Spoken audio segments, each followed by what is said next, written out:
which means the literal translation is diadem of flames. So it means effectively burn in hell.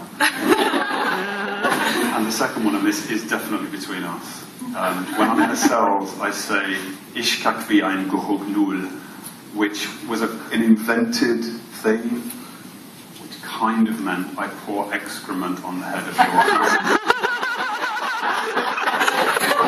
In layman's terms, I shit in your face.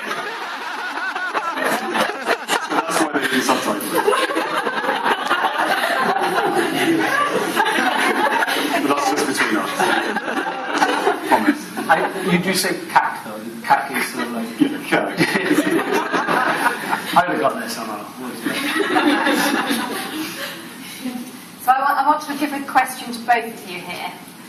If you had a choice of any of the other characters that you could play in The Hobbit or in Lord of the Rings, which one would you pick?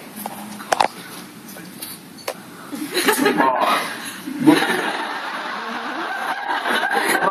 I've been asked this question many times in the last week and a half around the world, and it is starting, because the first question you asked Richard was, talking about Thor, and his journey is immense, and his personality changes, and it's a multi-dimensional character, and so it is a massive challenge as an actor. And I've always envied your role, because you do go on an incredible journey as an actor through it. So yeah, it would be more. I'd have to be small. Yeah. Obviously not. I actually would quite like to have had a crack at Smaug, and I don't just mean voicing the dragon, I mean like getting in the dragon costume. With an English rocket and a lighter. It's a terrible film, right? 3.5 hours in makeup. Yeah. Just millions of dollars. Terrific. We're talking about amazing journeys. New Zealand is an extraordinary country, and you went out on location to some remarkable places. And I wanted to ask you what you felt about those location shoots, special memories that you might have had from that time.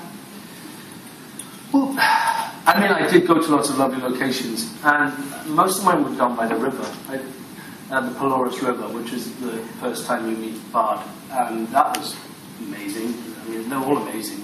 We've not chosen anything that isn't brilliant. Peter didn't choose anything that wasn't the most jaw-dropping sight. And that was the biggest one I remember, really. But I mean, Richard and the other dwarves really got to see numerous amazing vistas. You probably should answer this question. Did you get up to Lake Pukaki? Oh yeah, Lake Pukaki. Yeah. I spent a lot of time on that. Did you shoot up there? That was where. That's in the next movie, isn't it? So we can't talk about that. Can't talk about it. No, we didn't go Lake Pukaki. No. Yeah, I mean, we sort of covered a lot of the North and the South Island. There was some very, very memorable places. One of which was briefly in the second film, and it's a place called Rock and Pillar in the South Island, and you had to be helicoptered to the top. And I think it's when you see the dwarves arrive and see the desolation of Smaug, which is actually Dale's ruins. That's actually what Tolkien called the desolation of Smaug. It looks like a rugged landscape, and it is, and it's sort of a strange place because the mist can descend really quickly. And there were a couple of days of filming when we were on a sort of time limit because we'd had a weather warning, and the mist came in, and we were kind of getting in helicopters to leave. But half of the crew got left behind before the mist came, and the helicopters couldn't leave, so they had to walk down. It took them about 8 hours. Paul Bruno Dubois took them about 8 hours to get down with all the kit and everything. So that's how fragile the locations were, and thank God they are, because it means that people can't really get there. Beautiful place. And I know that you're both quite keen on dangerous sports, despite the clause in your contract. We can talk freely about them now. You skydive while you were there. Yeah.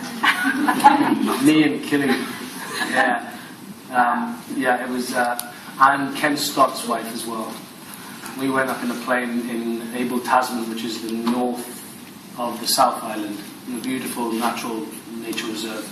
And we told everybody we were going for Sunday lunch in the country. But actually, we were jumping out of a plane at 16,500 feet. It was amazing. Like, if you ever go, Abel Tasman, view, like plummeting down, 70 seconds free fall. That was magical. Yeah.